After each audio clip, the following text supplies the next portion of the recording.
What's up, y'all? It's Ty. In this video today, we're going to be talking about a story from somebody that is, or was at least, super invested into NBA 2K.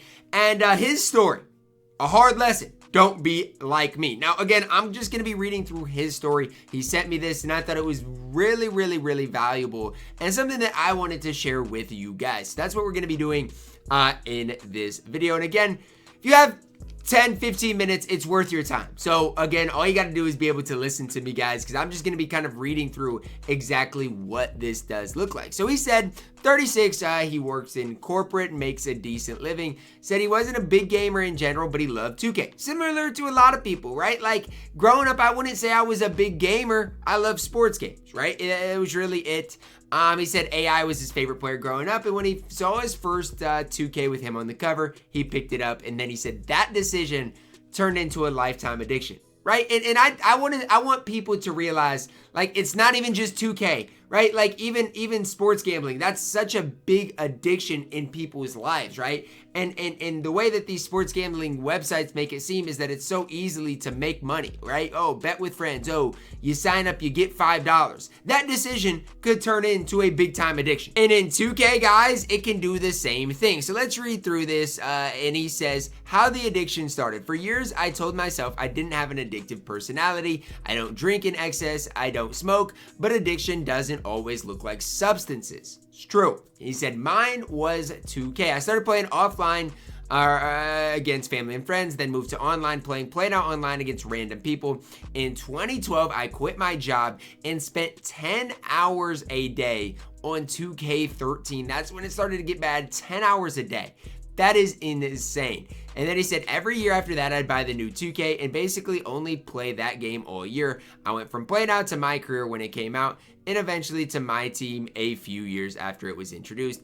Ever since 2K16, it's been MyTeam only. First taste of VC and packs. He says, I still remember the first time I spent real money on a pack. They dropped a retro Nuggets Carmelo Anthony, and I really wanted it and thought, what's $20 on some packs? And it's so true. You don't think it's that much money. And then he said, this was the first time that I bought VC, and of course I pulled 2 Melos. I will say this, I think if somebody is new to the game, or if somebody hasn't played the game for a while, hasn't spent money for a while, I genuinely think 2K increases their pack odds. I've always thought that, and I'm a firm believer of that. Like, if I were to start a no money spend account and open packs, I bet my pack odds would be slightly better. I don't know that for a fact. I'm just saying I always have believed that. He also says, I pulled 2 Melos. I was hooked. I didn't realize that was the exception, not the rule.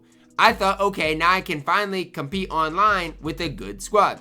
He said, I quickly learned that there is levels to this. Just having your favorite players isn't enough. People were better, sweatier, and often more committed than I was, even with good cards. When packs became the main focus is his next paragraph. He says, over time, they stopped releasing good reward players. The 12-0 grind went away. There wasn't much to grind for anymore. That's when packs became 2K's main focus instead of gameplay and meaningful content. He says all the best players were in packs, so I started buying more. Packs got more expensive, but I didn't see it as a problem. I came up with the bright idea to earn points sniping instead of buying VC, so I could buy who I wanted instead of gambling on packs. He said I didn't realize that I had already spent thousands of dollars buying VC. Honestly, that section right there reminds me of myself, because in like 2K19, I would snipe so much and spend so many hours on the game. Like, I don't want to say I don't think I've ever been addicted to like opening packs, but somebody could make the argument, and I might agree with them, that I was addicted to sniping, addicted to making MT in like 2K19. I would sit on the game for hours trying to make the smallest MT, not the smallest, but any sort of MT to just build my MT count up. And again, it was honestly probably unhealthy the amount of time that I spent on the game when I could have been doing other things, man. I was a junior in high school. Again, I could have been hanging out with friends, doing so many other things, and I was on the game sniping. Life shrinking down to one game. He still refused to see it as a problem, barely watched NBA games anymore because he wanted control, wanted to be the one playing. Said he spent 10 plus hours a day on 2K and didn't play any other games. Every day after work, go straight to 2K. On weekends, 15 plus hours a day. Stop going out, stop doing other things. And that's what I'm saying. Like, even for myself, when I was, junior in high school, I could have been doing other things and I still was in sports. But like, for example, I'd have a morning workout at, let's say, 6 a.m. and I'd, basketball until maybe 9. Like, it would take 3 hours. But from 9 a.m. to, let's say, 9 p.m., I'd be on the game too. Again, different, right? But again, it's the same type of thing. Tech, locker codes, and hiding it at work. I had the 2K companion app open on my work computer. Whenever they dropped the code on Twitter, type it in immediately from his desk. Working in IT made it easy to hide. Even then, didn't think it was a problem. He was just dedicated to the game. Again, just being like so in deep, right? Like even at work, in deep. Can't really control himself. Escalated spending, VC, and big purchases. Told himself I was spending $1,000 to $2,000 a year on the game. That sounded manageable in my head. I will also say, keep track. If you do want to spend VC, and again, I'll make this point in my outro. If you want to spend VC, that's fine. But you need to make a budget and stick to that budget, right? If you want to spend $50 a week or $100 a month in VC, okay, but stick to that budget. You have to have a budget if you want to open packs. You have to, right? And everybody's budget needs to be different, but you have to have a budget. Same thing if you want a sports bet. You have to set your limits. Otherwise, again, it can get out of hand so easily. So he said that sounded manageable. Went back to buying VC after trying to work the auction house because waiting for snipes was too slow. Spent a ton on the first GOAT Kareem. Then they dropped an Invincible Wemby for $50. Again, everybody could get him for $50. Bought him without thinking twice. It felt normal.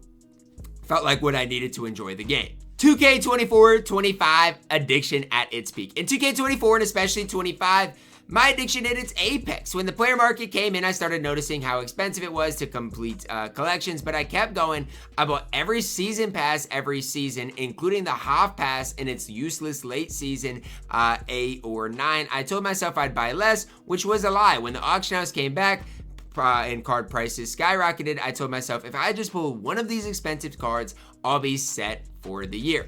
Everybody says that too. Not everybody, but a lot of people say that and think that, right? They think that, but it's just not that simple. He said, I pulled 2 Pink Diamond Wembys when they dropped during the first MyTeam festival. I spent enough to get Pink Diamond Shade and almost everything else. I told myself, okay, now I'm set for the year. Then I wasted all of my MT ripping packs trying to get Galaxy Opal Bron or whoever it was at the time.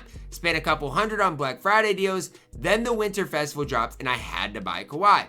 I didn't realize I'd gone from spending $20 on packs to $100 a box, and that wasn't enough. I started buying $150 worth of VC at a time. When I pulled nothing, I'd buy another $150 because it's only $300 more, or it makes me happy when I pull something good. This is something I want to hit on, okay? Big time here, okay? People will say, oh, it's only $100 or it's only $300, whatever they say to justify themselves. But here's the deal, right? With the Black Friday deals that are going on right now, they're not really deals. They're just trying to get you to spend more money, right? And it's a never-ending cycle, which he will get to in his next paragraph. But what people got to realize is when you're spending $100 a week, that turns into $5,000 a year. When you're spending $300 a week on these half boxes, let's say you're opening 3 half boxes a week, which some people do, that's $15,000 a year. And again, if you're a millionaire, whatever, set your limits, set what you are comfortable spending on the game. And I'm fine. If you enjoy playing 2K and want to open up packs, that's fine. But don't let it get out of control. Breaking point, GOAT cards and the hours played. The real wake-up call came when GOAT cards dropped. I spent $300 to $400 on boxes chasing GOAT Wemby or Yao and didn't pull either. I pulled GOAT point guard T-Mac and didn't even care. I didn't want good cards. I wanted the best. I realized I was barely even playing games anymore and spent more time in the menus than on the court. Big sentence right there. That is what the majority of the people that open and spend a ton of money on this game, it is to gamble on packs. It's not even to play the game anymore. It's not. That's why 2K puts out MyTeam Mobile. So people have a way to gamble on packs from anywhere and at any time. Important note there. Okay, then I looked at my hours played on PS5. I thought I hadn't played much that year. Turns out I had 3,400 hours on 2K25 alone. That's insane. Now, to put things in perspective, okay, 3,400 hours, or how many hours he had on the game. And I have a lot, obviously, on the game too. But that turns into basically 9.5 hours per day. Pretty crazy. Right? That's pretty crazy. He said, I was spending money on the game in July when the next one was weeks away. I'd get more depressed when I didn't pull anything and start asking myself, what am I doing with my life? Every year was the same cycle. Spend a bunch of money, grind for nothing that carries over, start from scratch each year. And every year I kept buying the next 2K. I even bought the $150 version of 2K26 with the discount. It was $135. I told myself I needed to open a box to get started. A lot going on here, right? Remember, when you're opening packs for GOAT cards, the new 2K is a month or two away, right? $300, $400 on a new on the 2K that, again, those cards are going to be worthless in a month or two. It's true. And again, the paragraph where he's like, I barely spent time playing the game. A lot of people spend time opening packs, sniping cards, which sniping cards is kind of, playing the game, I guess. That's basically a separate game mode, I would say. But a ton of people just spend time opening packs or just sitting on the menus instead of actually playing the game. That is what this whole addiction looks like. This whole pack addiction looks like. Again, 2K has gone away from being able to grind for things, being able to play the game and get rewarded for things. It has gone full on opening packs. 2K26, when the magic finally died. When 2K26 dropped, there was no excitement, no thrill of starting fresh like in past years. I bought the Half Pass in Season 1. It pulled nothing special, but for the first time, didn't feel the same urge to keep spending. The packs were trash and the thrill was gone. Then Pink Diamond Dr. J dropped. Good card, right? Like, Dr. J is still good. Told himself if I pull him, he set for the year with MT, spent $100 on a box, and pulled nothing. I had 400,000 MT from working the auction house, blew it all on packs. The only diamond I got was deadlift. So another thing I want to talk about, right? A lot of people grind the game, especially like, this is where I feel like kids have this. They grind the game and then they want to use that VC or that MT that they got from grinding the game to open packs. Never a good idea. You're not going to pull anything. And that's something I see so often. People use all their VC or all their MT to open packs. They don't pull anything, and then they have nothing left. After just pulling deadlift, he said he had finally had enough. In the middle of Season 1, he decided he was done spending money on the game, and he wanted to go no money spent. Then he says, but honestly, 2K made it easy to walk away. There was nothing to do. He had stopped grinding long ago. No domination. Triple threat was boring. Park took forever to get games, which is a problem. And you can't compete with people who are constantly spending. Then he said the moment I really let go. Eventually, I'd load up 2K and just sit on the My Team menu doing nothing. The game had zero appeal without spending money. That's when he realized he had stopped having fun years ago. Went back to 2K25 for a second, played a park game with cards he couldn't even use in 26. It hit me how much money I'd wasted. Turned off the PS5 and didn't touch 2K for almost 2 months. Played other games that he had bought and that he never played because 2K consumed all of his time. After a few weeks, got easier to not turn on the PS5, the thing that used to be on 10 hours a day, and it started collecting dust.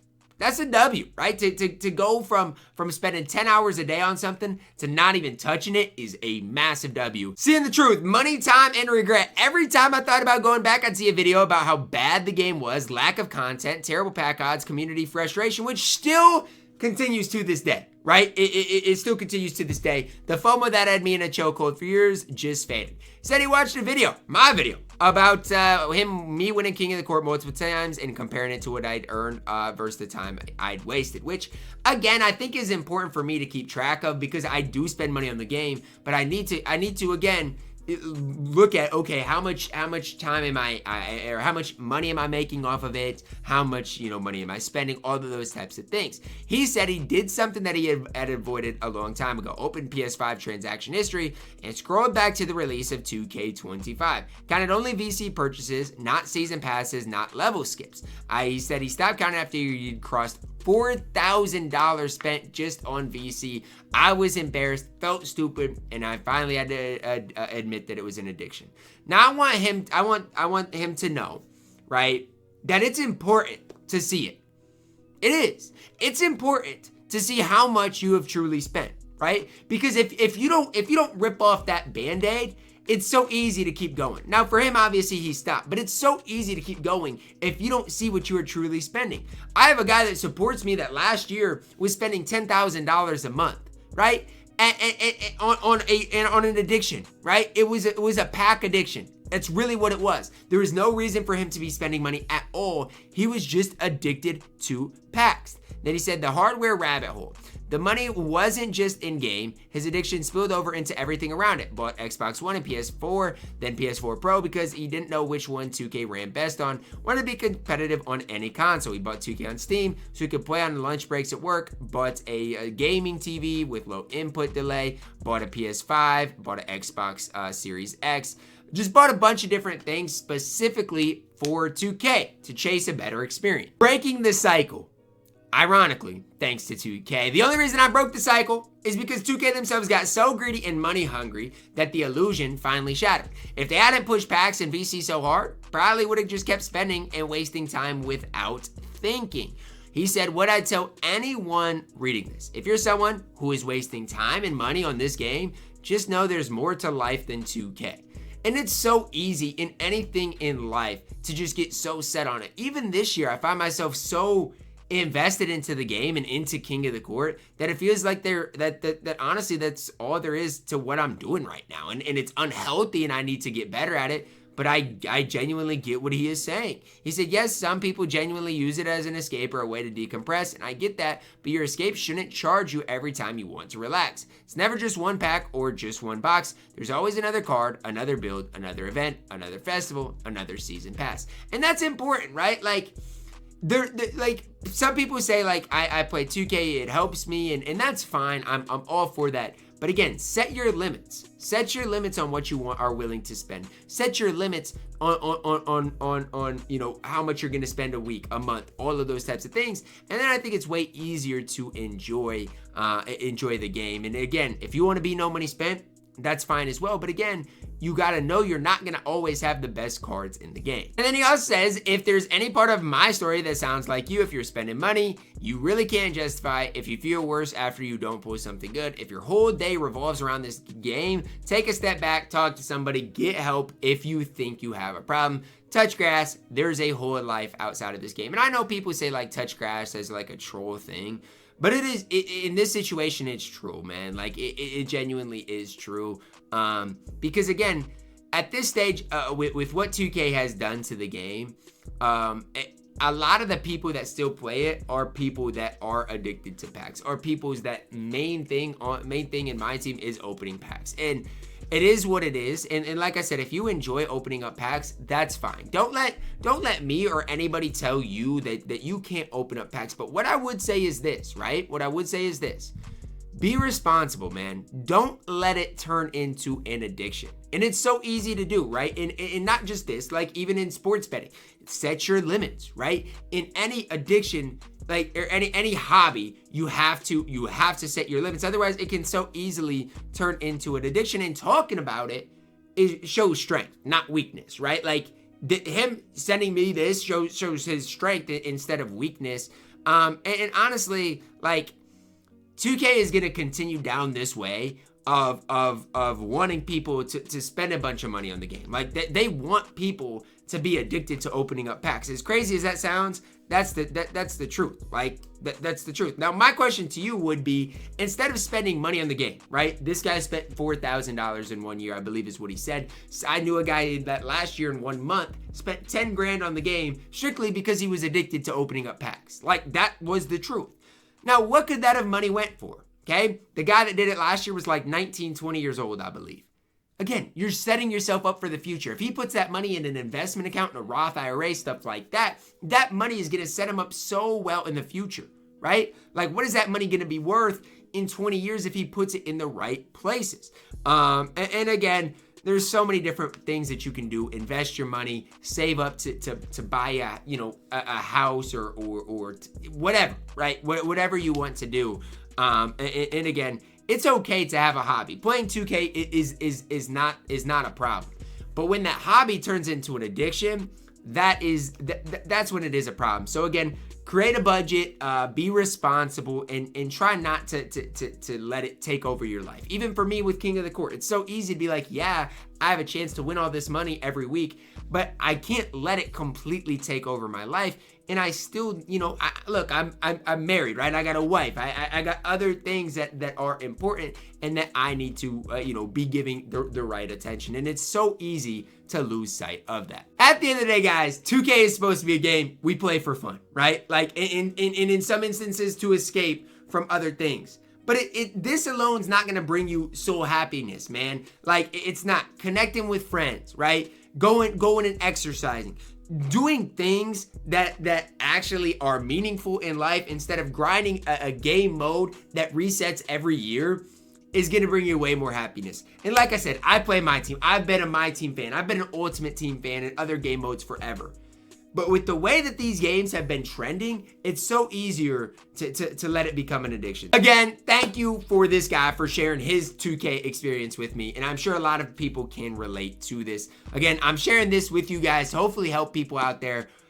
Don't let this 2K MyTeam become an addiction. Like, it's so easy to let it happen, especially a pack addiction. Again, if you're struggling, you know, reach out to me or anybody, set a budget, and just try to think back. Why did you initially start playing 2K? It's for fun, and maybe to get an escape. And the way 2K has made it trend is, again, into basically gambling, which obviously is a problem for a lot of people. So shout out to this guy for sending this to me. Hopefully this can help somebody out there. You guys can let me know your thoughts on it, guys. Drop a like on the video. Subscribe if you are new. And as always, man, I love you guys. Have a blessed day.